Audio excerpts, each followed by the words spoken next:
Welcome to Phil Talks Tech.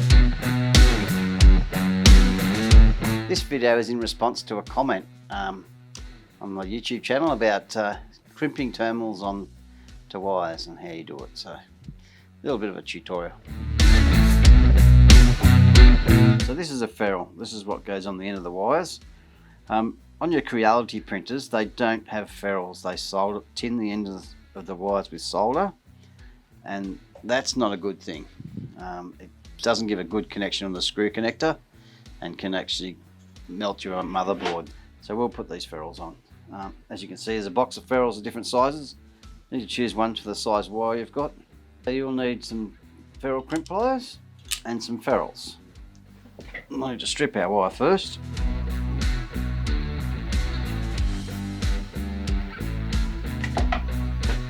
Not better.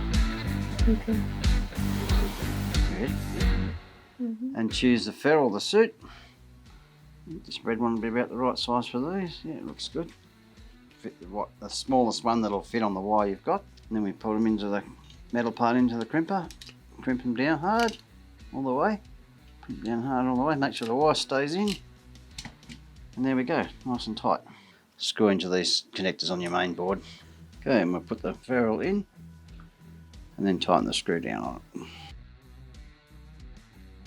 And they're tight. That's ferrules. Pretty easy to do. Make sure you choose the smallest ferrule that'll fit on your wire, and make sure it's crimp tight, and check it before you fit it. Make sure it doesn't fall off.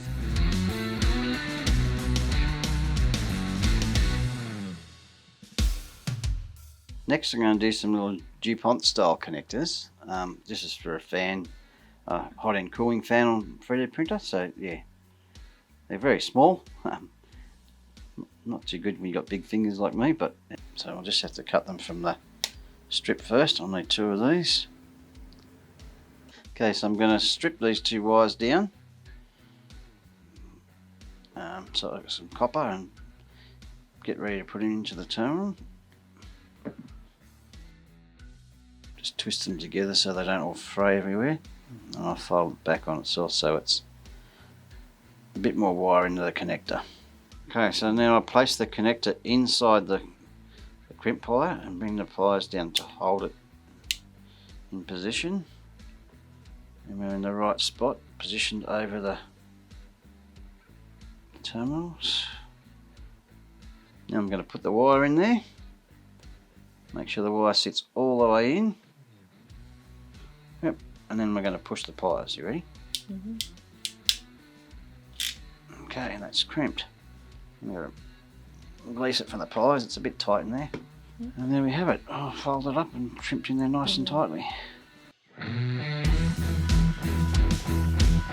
we go, that's done. You can see it's rolled in there nicely.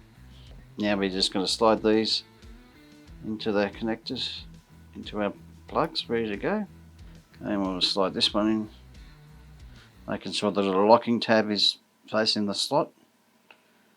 Push it in and it clicks in. This one's a little bit tight, so I'll give it a little push on the back with a tiny screwdriver and it goes in. They're both in.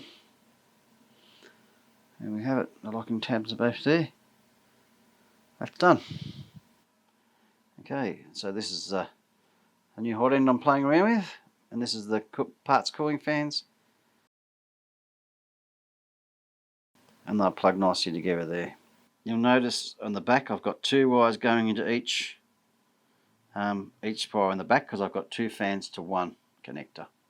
This is another style of connector. I won't show you the crimping of these because I haven't got a use for it at the moment, but it's exactly the same as the Dupont style. As you crimp, it's just the socket is a different style. These are the style that plug into your motherboard. Because I want to have a changeable hot end, I don't want to be pulling the wires right back to the motherboard all the time. I'm going to put this Deans style connector on the up the hot end near the fans. So this is a Deans style connector. We'll plug in and it's nice and tight. And we'll have to solder our wires onto both ends of this. Put some heat shrink on the wires so we can cover them with heat shrink. This one. Get that done before we start. Now. This is our connector, so we have to solder onto these. I'll just have to strip these back, the ends back again.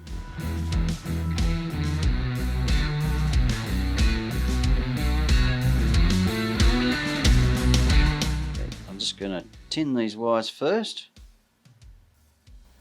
solder them to the connector. Tinning is putting solder on, preparing it to solder, so it just means that the solder will take easier to the connector. So I'm just going to put a bit of solder on that surface. There we go. It's done.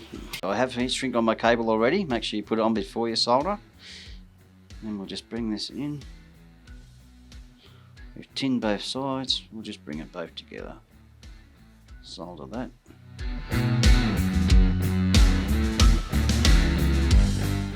And then we'll just bring out the two wires together.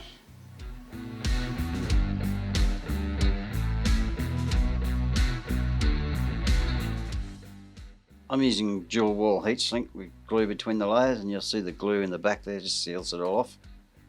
One thing to mention, when you do this style connector, make sure your socket is always on the feed side, so the power is not on bare terminals. It's in the socket, so you can't short anything out. Just reiterating, where I'd use these different connectors, the Deans type connector is a high current connector, so that's for the hot end. And then the fans are just the Dupont style, or are only low current, so they're much smaller wires and smaller connectors. Thanks for joining us today. If you like what you saw, why don't you hit the like button and subscribe. Also, if you've got any other questions, please leave them in the comments below. I'm Phil, and this is Phil Talks Tech.